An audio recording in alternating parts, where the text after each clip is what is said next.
Assalamualaikum warahmatullahi wabarakatuh. Waalaikumsalam warahmatullahi wabarakatuh. Alhamdulillahi wa kafa, wassalatu wassalamu ala ibadihi alladhina astafa wa ala alihi wa sahbihi ahli sidqi wal wafa, amma ba'du. Hadratil mukarram yang mulia, para alimil ulama, para asatidz, para guru-guru kita, bil khusus Kiai Haji Dr. Andes Muhammad Ja'far, Kiai Haji Ahmad Habibi Abdul Rashid Ramli, Kiai Haji Farah Furqan, kita doakan semuanya mudah-mudahan sehat afiat, panjang umur, berkah ilmunya buat kita semuanya, amin ya rabbal alamin. Ketua Masjid Hidayatul Karamah Bapak Ustadz Abdullah, Ustadz Haji Muhammad Tahir, Ustadz Haji Sukirman, pengurus Majelis Ukhuwah Islamiyah Bapak Haji Basrain, dan seluruh para jamaah, bapak-bapak, ibu-ibu, dan saudara-saudaraku yang mudah-mudahan dimuliakan Allah Subhanahu wa taala. Tanpa berpanjang kalam, mari sama kita lanjutkan pembahasan kitab kita. Namun sebelumnya kita baca suratul Fatihah kembali, mudah-mudahan Allah berikan kita ilmu manfaat, yang manfaat barokahnya mudah-mudahan bisa membuat kita hidup selamat dunia sampai akhirat. Al-Fatihah bil qabul wa ila hadratir rasul ala hadhihi niyyah wa ala kulli niyatin salihah wa ala man wassalam salih wa ila hadratin nabil mustafa sayyidina wa habibina wa syafi'ina wa maulana Muhammadin sallallahu alaihi wasallam wa ala alihi wa sahbihi wa dzurriyyatihi wa li baitil kiram, nakhusu khasatan li hadrati muallifil kitab Al-Imam Zainuddin bin Ali Al-Malibari Al-Fannani wa Sayyid Syekh Nawawi bin Umar Al-Jawi Al-Bandani wa usulihim wa furu'ihim wa dhul huquqi alaihim ajma'in, Allah yu'li darajatihim fil jannah wa yu'idu alaina min barakatihim asrarihim wa anwarihim wa ulumihim wa nafa'atihim fid dini wad dunya wal akhirah wa ila arwah walidina wa abaina wa jami'al muslimina wal muslimat wal mu'minina wal mu'minat al ahya'i minhum wal amwat wa ila hadratin nabiy al-Fatihah. Bismillahirrahmanirrahim. Alhamdulillahi rabbil alamin, arrahmanir rahim, maliki yaumiddin. Iyyaka na'budu wa iyyaka nasta'in, ihdinas siratal mustaqim, siratal ladzina an'amta 'alaihim ghairil maghdubi 'alaihim waladdallin. Rabbil firli. Bismillahirrahmanirrahim. Qala al-musannif rahimahullahu ta'ala, nafa'na bi'ulumihi wa amadna bi asrari fid daraini, amin. Halaman berapa? 75 yang bawah. Bismillahirrahmanirrahim. Qala al-musannif rahimahullahu ta'ala, nafa'na bi'ulumihi wa amadna bi asrari fid daraini, amin. Wa qala sallallahu alaihi wasallam. Ya, dari tengah ya Pak ya, biar nyambung ya. Ahsin mujawarata man jawaraka takun musliman. Nabi sallallahu alaihi wasallam bersabda, berbuat baiklah kalian mujawarata terhadap orang yang berdampingan. Man jawaraka, yaitu orang-orang yang menjadi tetanggamu. Takun musliman, maka engkau akan menjadi muslim yang diridhai oleh Allah Subhanahu wa taala. Implementasi dari keislaman kita yang ada dalam jiwa kita itu betul-betul harus dibuktikan dalam konteks hablum minan nas. Kalau hablum minallah itu ya urusan pribadi, sholat pribadi, zikir pribadi, baca Quran urusan pribadi, segala macam bentuk ibadah mahdhah. Hablum minallah kita itu urusan pribadi kita sama Allah. Tapi para ulama berkata bahwa di antara ibadah-ibadah hablum minallah yang bisa dikatakan diridhai oleh Allah itu kalau bisa diimplementasikan, dibuktikan dalam konteks hubungan kita kepada sesama manusia. Ya, sholat kita itu kalau pengen dibilang benar, maka setelah sholat kita bagaimana perlakuan kita kepada manusia.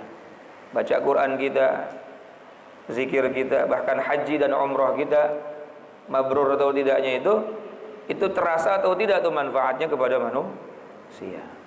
Makanya selalu kaitannya seperti dua sisi mata uang yang tidak pernah bisa dipisahkan antara hablum minallah dengan hablum. Kalau sudah Allah katakan aqimus shalah, pasti berikutnya wa atuz.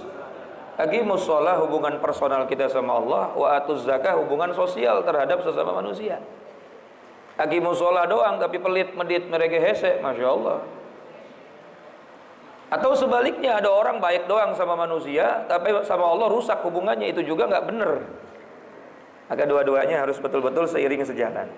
Nah, di antara implementasi hablum minan nas adalah berbuat baik kepada tetangga, dan ini termasuk di antara cabang iman. Nah, orang yang baik, orang yang dikatakan muslim yang baik, Rasulullah katakan ahsin mujawarata man jawaraka, adalah orang-orang yang bisa menjadikan tetangganya itu nyaman ada di sampingnya karena dia selalu berbuat baik. Kalau sebaliknya, masya Allah, ya tetangga sholatnya rajin, tapi kalau udah keluar rumah mukanya kagak enak banget dilihat. Jangan duitnya, senyumnya aja pelitnya minta ampun, masya Allah. Ketemu orang buang muka cuma satu dibuang-buang, ada yang nyomot, tahu rasa. Kagak ada yang jual tuh muka. Wa qala sallallahu alaihi wasallam, lalu Nabi sallallahu alaihi wasallam bersabda, man kana yu'minu billahi wal yaumil akhir falyukrim jarahu. Siapa saja orang yang mengaku beriman kepada Allah dan hari akhir, kata Nabi, buktikan dong caranya bagaimana. Kalau memang dia mengaku beriman kepada Allah dan hari akhir, muliakanlah tetangga. Wa fil hadis, dalam hadis yang lain disebutkan, man arada ay yuhibbahu Allah fa alayhi bi sidqil hadis wa ada'il amanah wa alla yu'dhiya jarahu. Man arada, barang siapa yang ingin ay yuhibbahu Allah, Allah mencintainya. Kita pengen enggak dicintai oleh Allah, Pak, Bu? Kalau Allah udah cinta sama kita, semua urusan selesai, betul? Selesai. Allah udah ridha sama kita, dunia akhirat selesai. Fa'alaihi bisidqil hadis, maka supaya Allah mencintai kita, caranya adalah bisidqil hadis. Pastikan kamu berkata jujur. Jujur itu merupakan bukti pula bahwa iman kita ada dalam jiwa kita. Implementasi iman yang benar, yang baik dibuktikan dengan lisan yang jujur. Kabura maqtan 'indallahi an taqulu ma la taf'alun. Paling besar siksaan di sisi Allah adalah ketika seseorang itu mengatakan sesuatu yang dia enggak kerjain. Enggak pernah ngerjain apa-apa, enggak pernah melakukan apa-apa, tapi omongannya berbeda dengan apa yang menjadi kenyataannya. Ya, bahkan ini termasuk alamatul munafiq. Ciri-ciri orang munafik, idza hadatsa kadzdzaba. Kalau dia berbicara selalu dusta. Kalau ngobrol, ngomong, cerita, lewat ambulan di sampingnya, ngibul. Maka mafhum mukhalafahnya adalah, kalau itu ciri orang munafik yang kalau berbicara selalu dusta, mafhum mukhalafahnya, orang yang akan mendapatkan ridha Allah, menjadi mukmin sejati, muslim sejati adalah ketika dia berbicara, pembicaraannya selalu jujur. Udah jujur aja dah, walaupun kejujuran itu membuat kita nggak dihargain saat itu, membuat orang berpandangan sebelah mata sama kita, saat itu biarin. Tapi insya Allah menyelamatkan kita di masa yang akan datang. Kata Imam Ali gitu tuh, kejujuran kadang-kadang membahayakan kita saat itu, tapi menyelamatkan kita di masa yang akan. Tapi dusta itu menyelamatkan kita saat itu, tapi akan membahayakan kita di masa yang akan datang. Karena orang dusta, orang bohong, dia akan berdusta kembali untuk menutupi kebohongannya. Betul kan? Apalagi kalau udah kebiasaan bohong, mudah. Kalau kagak bohong kayak makan sayur nggak pakai sambel. Yang kedua, wa ada'il amanah. Kalau pengen dicintai oleh Allah Subhanahu wa taala, tunaikanlah amanah. Amanah itu berat. Allah membebankan amanat kepada gunung, kepada bumi, kepada langit, semuanya menolak. Fahamal hal insan. Dalam Al-Quran dikatakan, lalu para manusia justru malah berlomba-lomba nyari amanah. Padahal gunung ditawarin amanah, nolak. Bumi ditawarin amanah, nolak. Manusia malah nyari amanah. Coblos saya. Ngurusin atuk bini, 2 anak aja ribet. Ini ngurusin satu negeri, satu kampung, satu dapil, masya Allah. Ya nggak masalah sih. Padahal itu beratnya luar. Waktu Rasulullah Sallallahu Alaihi Wasallam beliau wafat, lalu dari pihak Ansor mengajukan nama untuk menjadi khalifahnya Nabi. Sehingga Rasulullah itu kenapa nggak langsung dimagamkan? Karena masih ada polemik terjadi antara Muhajirin dan Ansor, perdebatan siapa yang harus menggantikan siapa? Rasulullah Sallallahu Alaihi Wasallam. Dia mudah-mudahan pada ke Madinah deh. Nggak jauh dari Masjid Nabawi itu ada namanya Thaqifah Bani Sa'idah, satu taman, satu kebun yang nggak dihancurkan oleh pemerintah Saudi karena itu tempat dilantiknya siapa? Sayyidina Abu Bakar As-Siddiq. Sebelum dilantik, wah ini luar biasa nih, orang-orang Ansor bilang enggak, yang gantiin Nabi karena ini di Madinah harus orang Ansor. Lalu Umar bin Khattab berkata, wallah, demi Allah, kalau umat muslim yang memimpin bukan orang Quraisy, maka bangsa Arab nggak akan bersatu. Karena Quraisy itu dari dulu disegah, tiba-tiba yang mimpin bukan orang Quraisy. Akhirnya orang Ansor mulai luluh. Ya sudah, kalau gitu engkau wahai Umar, kata Abu Bakar, yang jadi khalifah, penggantinya Rasulullah.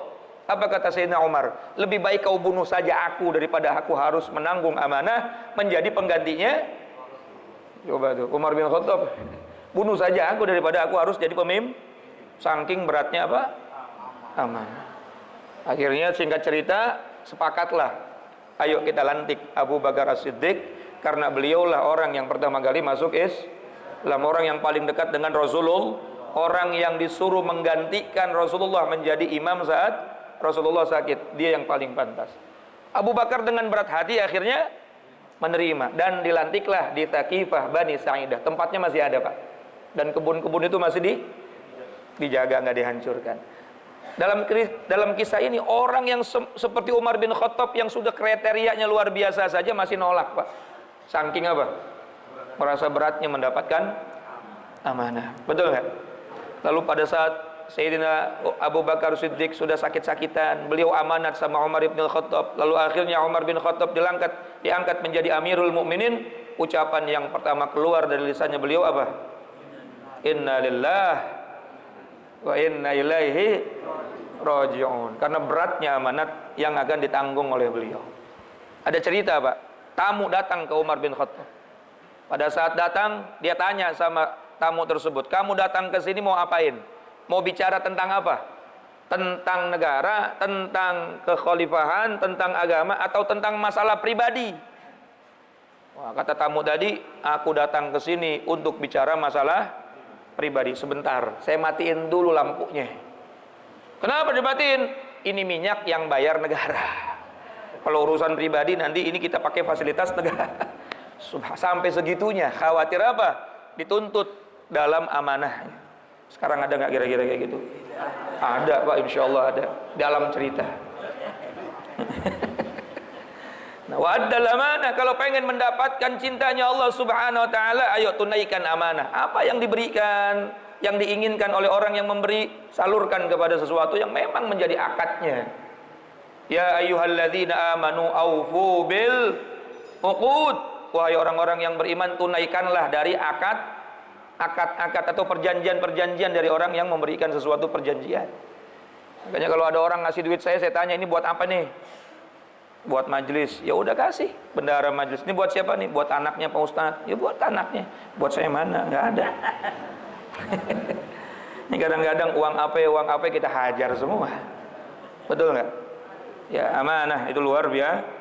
Nah, tapi balasannya adalah cintanya Allah Subhanahu wa alla yu'dhiya jarahu. Yang ketiga, kalau pengen mendapatkan cintanya Allah Subhanahu wa taala, jangan pernah menyakiti tetangga.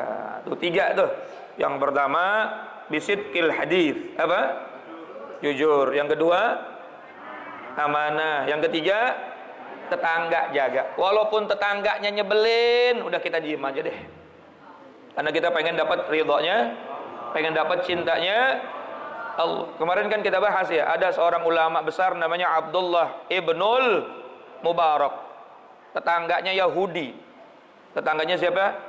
Yahudi. Tiap hari itu supiteng, aliran kotorannya disampaikan ke halaman rumahnya Abdullah bin Mubarak. Tapi Abdullah bin Mubarak dengan sabar, nggak marah tuh. Dia beresin halaman rumahnya yang penuh dengan kotoran-kotoran tetangganya tadi. Saking keselnya nih, memang sengaja itu, memang nyari-nyari gara-gara tuh, biar berantem, biar ribut. Tapi sabar Abdullah bin Mubarak. Supitengnya dibersihin. Sampai saking keselnya tetangganya ngomong sama Abdullah bin Mubarak, "Wahai Abdullah bin Mubarak, aku tiap hari nyakitin kamu. Aku kirimin kotoran ke rumah kamu, bukan ngirimin uang, ngirimin makanan dan kotoran. Tapi engkau tidak pernah marah." Apa jawaban Abdullah bin Mubarak? "Nabiku mengajari kepada aku bahwa kalau memang kamu mengaku beriman kepada Allah dan Rasulnya, muliakan tetanggamu. Tidak peduli siapapun tetanggamu. Maka aku khawatir kalau aku menyakiti dirimu, Rasulullah tidak sudi menatap wajahku nanti di yaumil qiyamah." Subhanallah. Apa kata si Yahudi tadi? Sungguh mulia ajaran nabimu, maka ushidu, saksikanlah alla ilaha illallah wa anna Muhammadar Rasulullah. Itu akhirnya Yahudi masuk Islam gara-gara akhlaknya Abdullah bin Mubarak, gara-gara dia memuliakan tetangga. Padahal tiap hari dikirimin kotoran. Kita kena cepretan jemuran aja ngamuk 7 mulut 8 roah. Jemuran lo tuh kena rumah gua, Masya Allah. Betul Pak Gaga?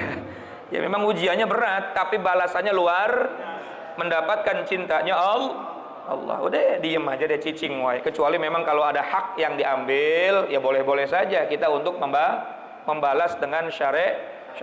Jangan berlebihan. Ya kalau cuma sebatas difitnah, dihina, dicaci maki lah, gak bakalan hina seseorang dihina orang lain, betul nggak? Kalau Allah memuliakan dia, seluruh manusia di dunia ini menghinakan orang tersebut, tetap orang itu mulia. Fa innahu la yadhillu man walait wala ya'izzu man adait. Ini kita tiap hari kita baca tadi sholat subuh tuh. Kalau Allah sudah menghinakan seseorang, walaupun sedunia semua orang memuliakannya, orang itu tetap hina. Firaun dihinain apa enggak sama Allah? Tapi rakyatnya memuliakan, betul nggak? Walaupun semua rakyatnya memuliakan, tapi Allah menghinakan, ya hina aja tuh Firaun. Betul? Saya mau tanya, ada nggak anak, ibu lahir anak nih, mau dinamain anaknya namanya Firaun? Saking hinanya, padahal seluruh negerinya semuanya memuji-muji Firaun. Anta rabbuki, anta rabbil a'la, engkau adalah Tuhanku yang paling tinggi. Ya. Tahu dia memuliakan karena takut, karena apa nggak tahu. Tapi kalau Allah sudah menghinakan, ya hina saja. Sebaliknya, kalau Allah sudah memuliakan seorang hamba, mau dibuli, mau dihina oleh seluruh dunia, orang itu tetap mulia. Nabi Muhammad dihina oleh orang Quraisy, terusir dari kampung halamannya. Mulia nggak sampai hari ini? Jadi nggak usah kita repot dengan hinaan orang. Yang penting syariat agama kita kerjain. Hablum minallah istiqomah, hablum minan nas kita laksanain.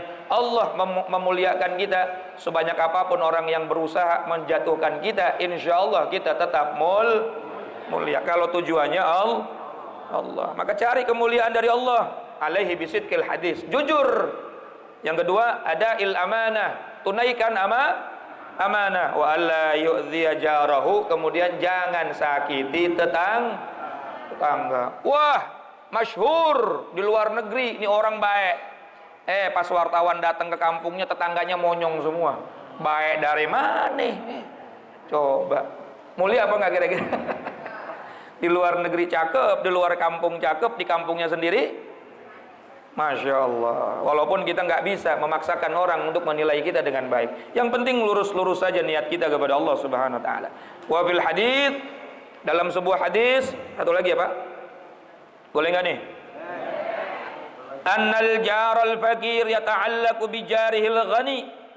Sesungguhnya tetangga yang miskin itu akan bergantung kepada tetangganya yang kaya yaumal qiyamah, pada hari kiamat. Itu tetangga yang miskin bakal menuntut tetangga yang kaya nanti pada hari kiamat. Wa yaqulu, dan mereka berkata di hadapan Allah, ya Rabbi, wahai Tuhanku, wahai Allah, sal hadza. Coba nih tanya nih orang ini, tanya nih. Lima mana'ani ma'rufahu. Kenapa nih orang tiap hari menahan diri untuk tidak berbuat baik kepada kami yang fakir-fakir? Ada tetangga orangnya kaya, rumahnya gede, duitnya banyak. Samping kanan kirinya tahu kismin nggak? Mbahnya miskin. Orang miskin ya miskin doh. Ya Allah, tapi sodakoh nggak pernah.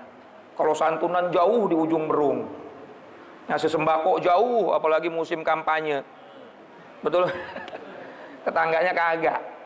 Ya Allah, kemarin saya maulid banyak nih dihadirin sama caleg, sekalian aja saya kasih pantun Pak. Jalan-jalan ke kota Palu, sebelum balik jangan lupa makan ikan. Kalau sudah musim pemilu, banyak caleg pada doyan ke pengajian. Ya, bener apa gagal? Ya Allah, jauh dikasih, tetangganya samping kanan kirinya miskin kagak dikasih. Hati-hati, dia nuntut di hadapan Allah nanti tuh.